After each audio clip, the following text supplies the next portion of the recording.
Welcome to Green Dot Daily. I'm Maria Marino. We are live every weekday at 3 Eastern on the Action app and YouTube channel, but this will be our last show before a holiday break, so let's make it a good one. If you're looking for something other than NFL to bet this weekend, Anthony Dabbundo will have you covered with soccer picks later in the show. But how can we not start with Saturday NFL action? A couple of very important games. Bengals looking to put the postseason within reach are favored by 3 and receiving 59% of bets heading to Pittsburgh, with 65% of money also coming in on the under 38.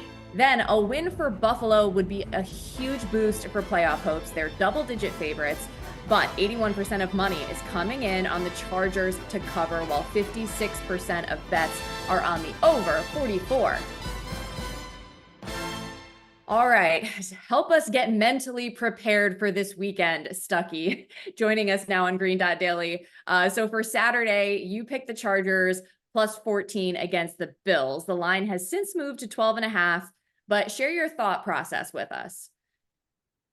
Yeah, I still would play the Chargers here. This is just a dream situational spot. It checks all the boxes. Number one, you have a new coach. I think the team quit on Brandon Staley. I mean, they lost by 40, gave up 60 plus points. For what it's worth, teams after giving up 50 plus in a loss have hit at 65% against the spread over the past 30 years.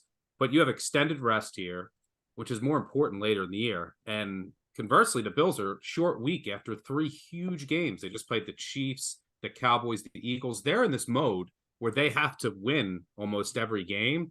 It gets exhausting. Now you're going across the country on a short week, playing a team with a new coach. I think that could be a little bit of a rallying point. It also can lead, to elements of surprise, right? You could say, you have other coaches, players go to the interim and say, let's try this. This hasn't been working.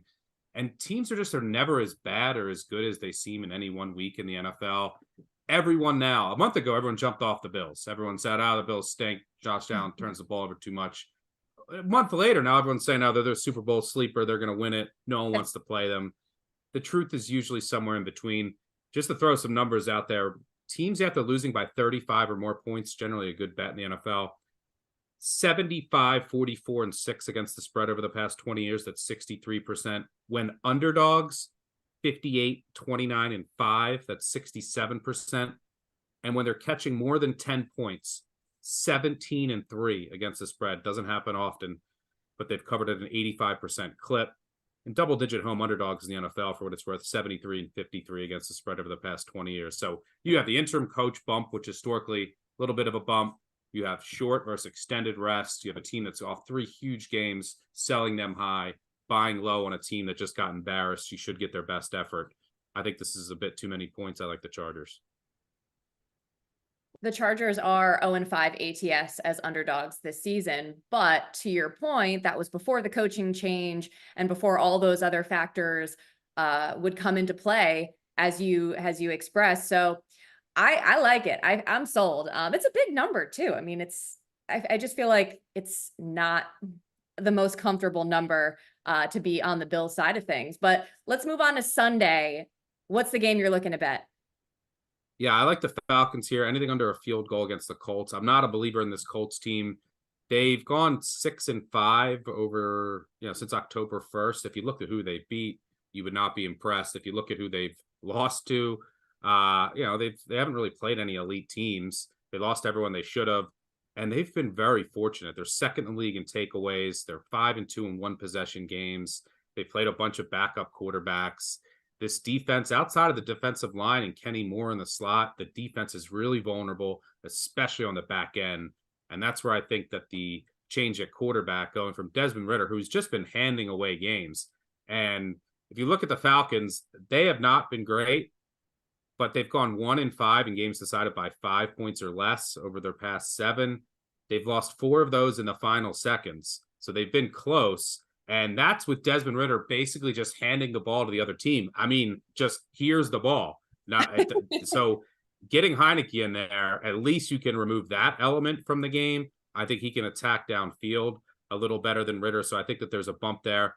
Also, you're buying low here after a bad loss to the Panthers last week, but that game was played in horrendous conditions, and the Falcons were without their best, a couple of their best defensive linemen, a couple of their best offensive linemen. It looks like they'll get all those guys back this week. I'm not a believer in this Colts team. Gardner Minshew, he's also been very fortunate. If you look at his turnover-worthy plays, he's getting away with a lot of throws. There's some turnovers coming and some regression just in general for this Colts team. I like the Falcons at home this week. Indeed. And another one with potential playoff implications. Colts are currently in a 3-way tie for the AFC South, but Falcons really need this win to stay in playoff contention.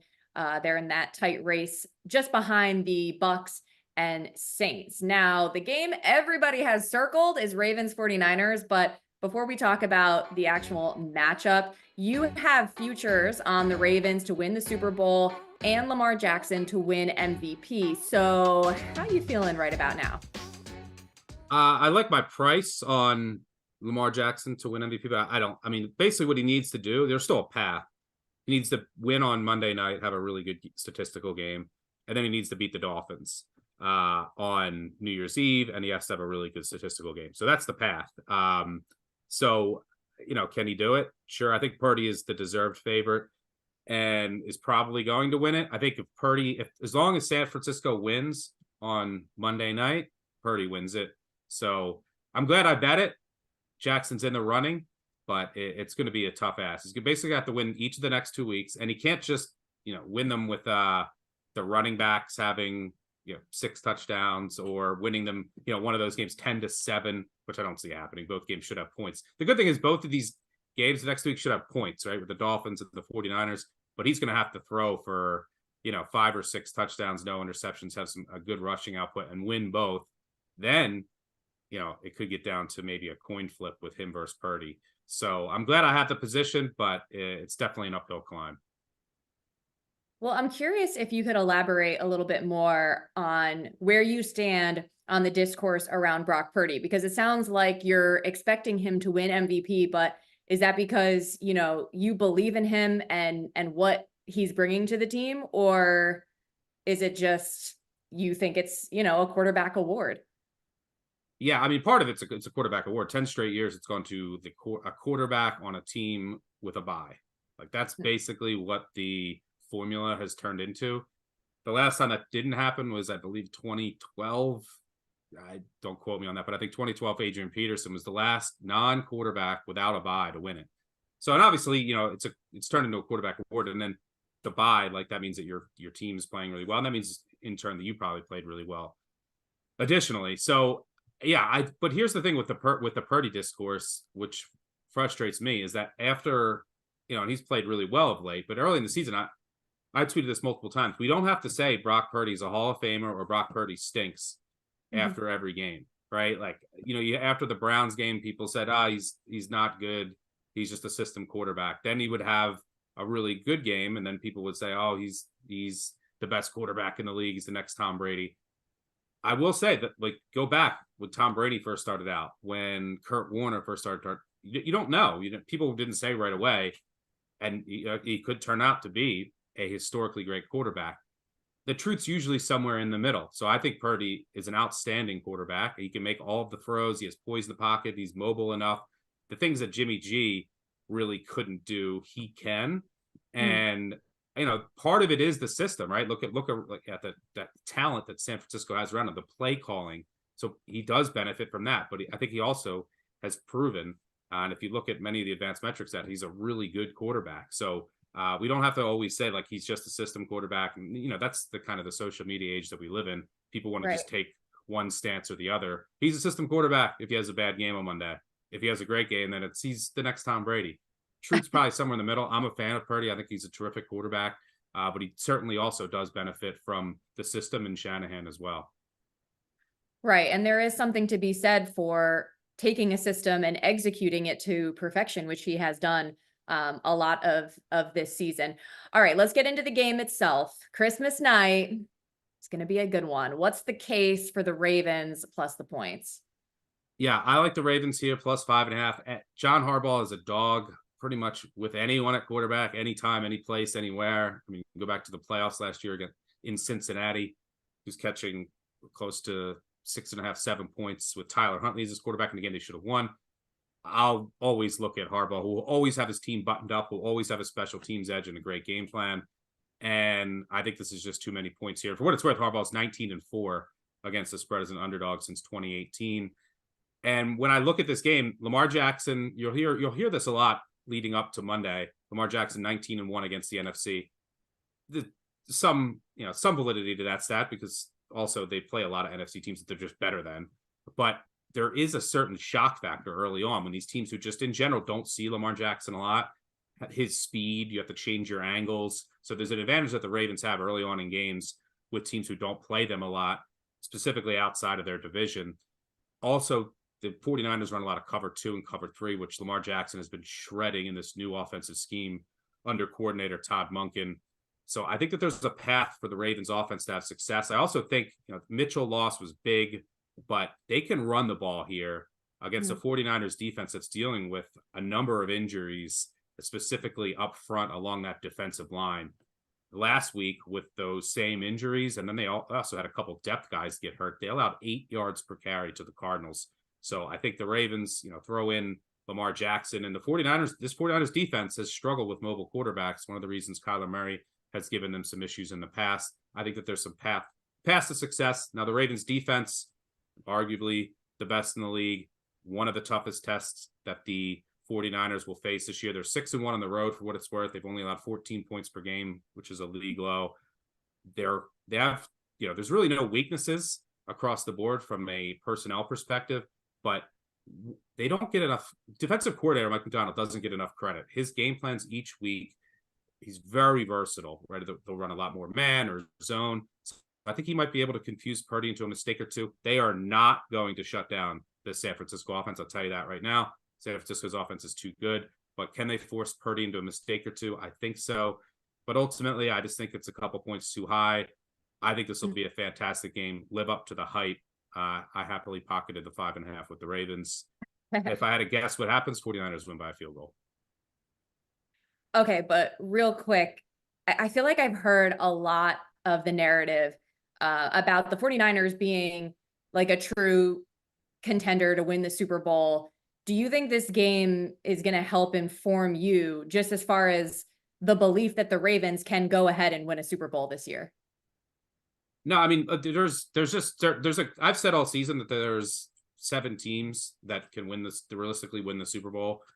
The Eagles have, they have a lot more questions than they have throughout the season. They were one of those 7. The Bills are one of those 7. Can the Bills get in? The Cowboys are one of those teams as well. And then, I think the Dolphins too. Can the Dolphins beat a really good team? We'll see. I think their defense is going to continue to improve, but they've had injuries. And then it's the 2 favorites, in my opinion, the 2 teams that I have power rated. And then the Chiefs. You're going to have, they have some issues, but you have Mahomes and Reed in the playoffs. Team that's just, you have to give the Chiefs their due, and they're going to be in the mix. And then the 2 favorites, I think, are the Ravens or 49ers. This game, if the Ravens lose this game or win it, they're still going to be in the mix. Now, where it could go a long way is getting that 1 seed, right? Getting that 1 seed, getting that home field. It is so big. The 49ers can clinch the 1 seed with a win here. And essentially, and that's the biggest thing for me. Both these teams are still going to be in the mix. The more interesting narrative piece for me, and I didn't even bring this up, is that the AFC versus NFC. So if the 49ers lose this game, in my opinion, they're still clearly the favorite to come out of the NFC. They will still be the best team in the NFC, in the NFL from a power ratings perspective for me, unless the Ravens blow them out of the water somehow. Yeah. And even so, they probably still will be. And I can't see that happening, but it'll be, and if the 49ers get to the Super Bowl, the discourse that you'll hear in the 2 weeks leading up to that is AFC versus NFC. AFC was a lot stronger this year.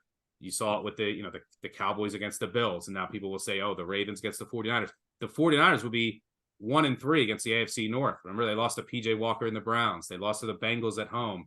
So I think that'll be the more interesting discourse. But at the end of the day, it's the NFL. You want to get in. That's goal number 1. You want to have one of the teams that can win it. Both these teams do.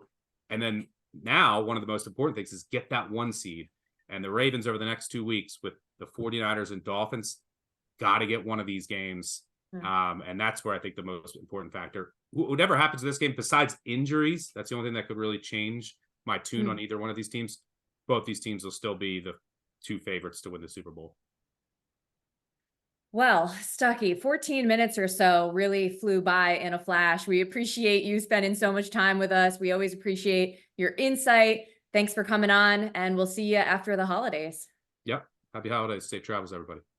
Keeping it in the NFL, here's a look at the most bet anytime touchdowns of Week 16 per MGM. We've got Melvin Gordon for the price of plus 500, as well as James Cook, Joe Mixon, Stephon Diggs, and the juiciest of the bunch, Jalen Hurts at minus 165. As we say hello to the guy whose specialty is picking touchdown scorers, Gilles Gallant. You give him out every week on this show, but I don't often get to just chit chat with you. So this is a treat. It's good to see you. I know it feels like a long time ago where we would just chop it up about Jimmy Butler 3-pointer props, but here we are now with week 16. And now we're going to be talking about most touchdown bet props. And I thought you were trolling me initially when you sent me the list. Like Melvin Gordon is the most bet touchdown scorer. I'm like, you mean like the least bet touchdown scorer prop? Like I was just kind of confused by that because when you look at the list, obviously I think James Cook, Joe Mixon, Stephon Diggs, Jalen Hurts, those are the top guys. They all have pretty good matchups this week. But I mean, Melvin Gordon, I don't know what the hell is going on. Look, okay, I'm just going to say this up front as a disclaimer, like no hate. If you bet Melvin Gordon at plus 500 to score, have some fun. Obviously bet within your means, but you got to understand the full context of what's going on here. Like the Ravens, they still have Gus Edwards, who has been their goal line back, even with Keaton Mitchell in the lineup.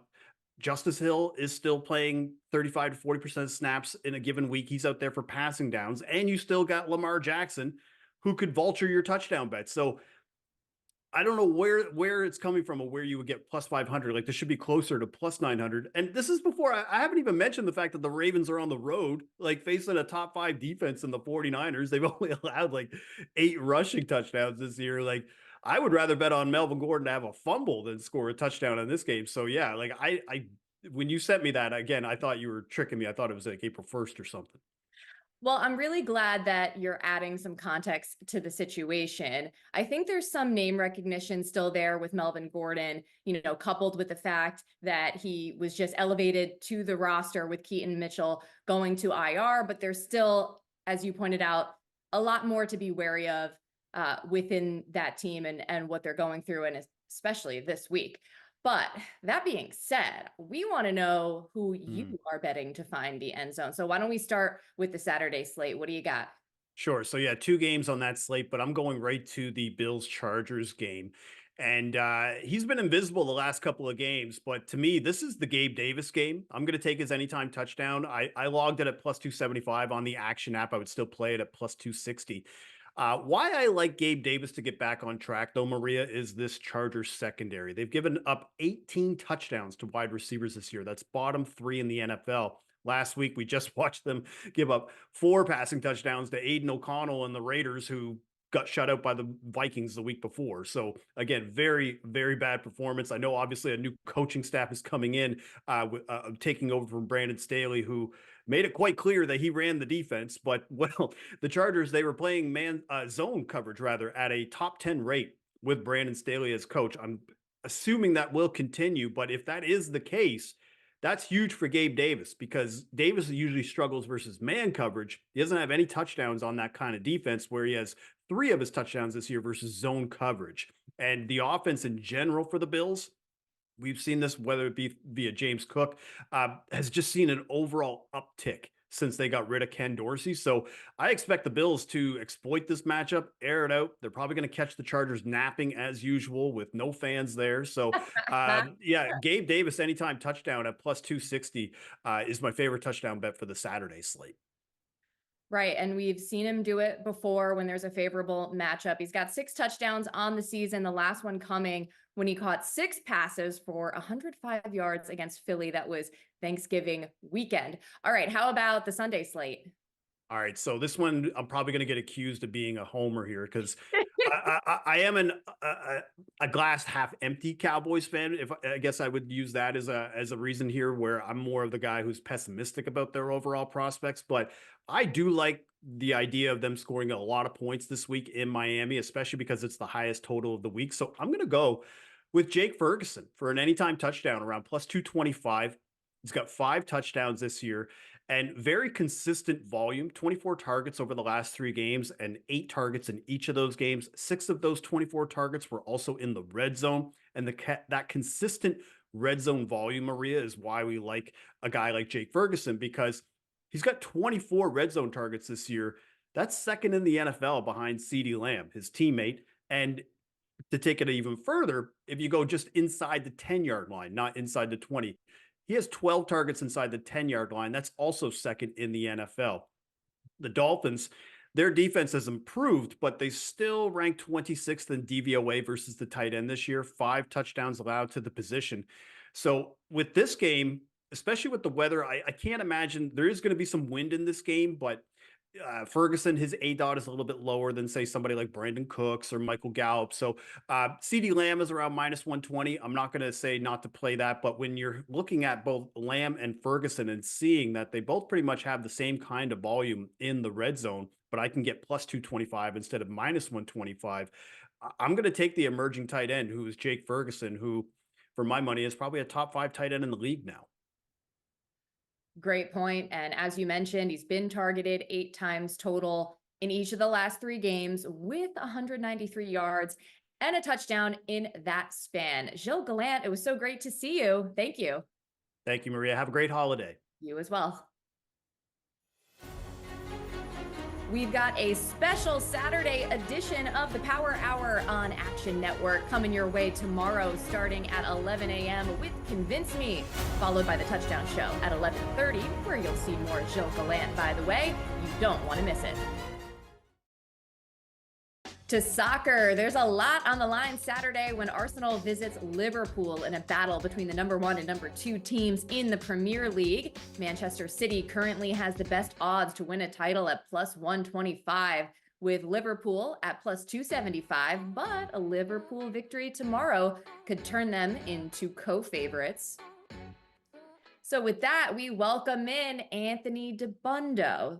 The match of the weekend, maybe of the season so far, as we near the halfway point. How would you approach betting this, as well as any impending futures?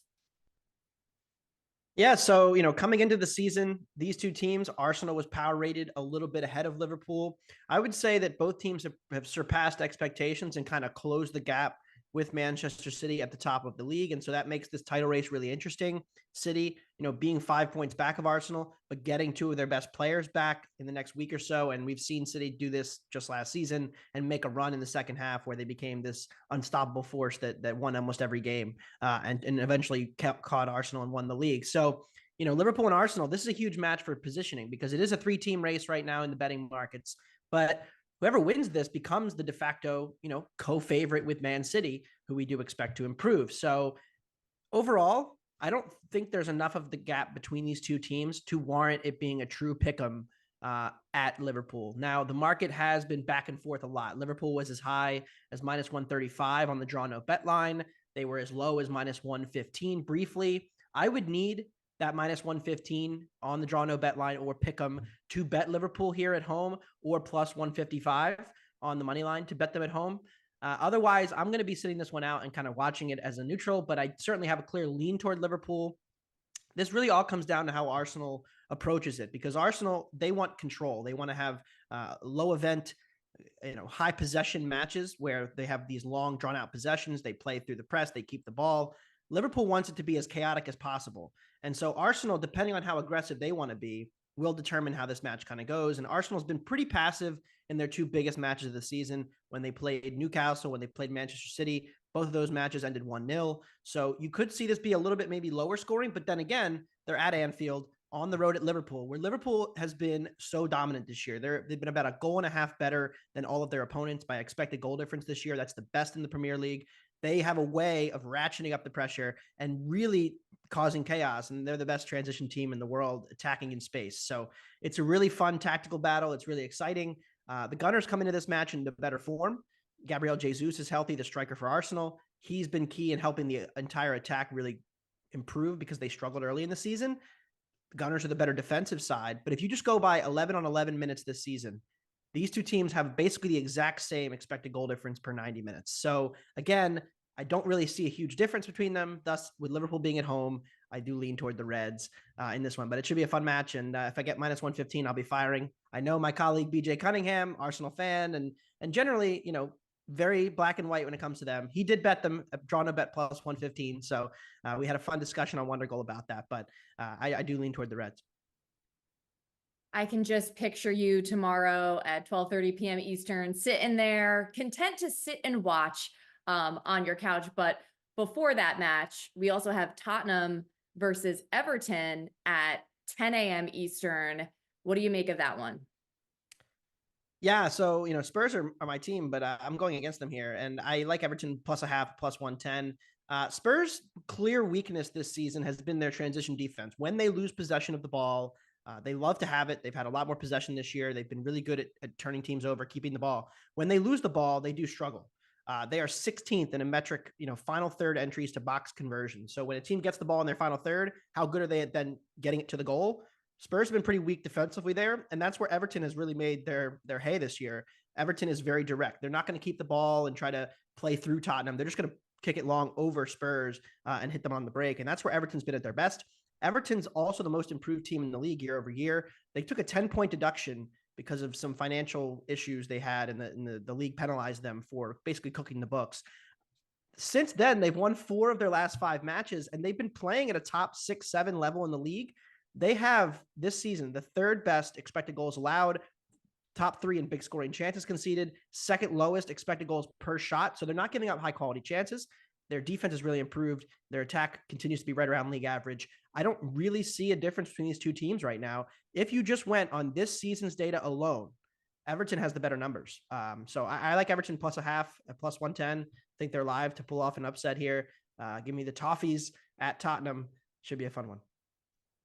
Definitely. And an important match for Tottenham, right in the mix at 5th in the table currently. And in case you didn't know, you can catch more of Anthony on the WonderGo Podcast with the weekend preview episode out now, coming out every Thursday. Anthony, thank you so much. Enjoy your holiday. Thank you. And you too. And you'll never walk alone. Go Reds. We have a super exciting wildcard weekend coming up. You can sweat your bets with Chad Millman, Simon Hunter, Chris Raybon, Sean Kerner, and Stuckey at our watch party on Saturday, January 13th. And on Sunday, we have another live edition of the Favorites podcast, all taking place at the Shepherd and the Knucklehead in Hoboken, New Jersey. Click the links below or go to eventbrite.com and search the Favorites to RSVP. And remember, any picks we give out here on the show, you can easily reference by following Green Dot Daily in the Action app. We keep track so you don't have to. That's a wrap for 2023 on Green Dot Daily. I'm Maria Marino. Thank you so much for watching all year long. Enjoy your holidays. We'll be back Tuesday, January 2nd on the Action Network YouTube channel and the Action app. See you then.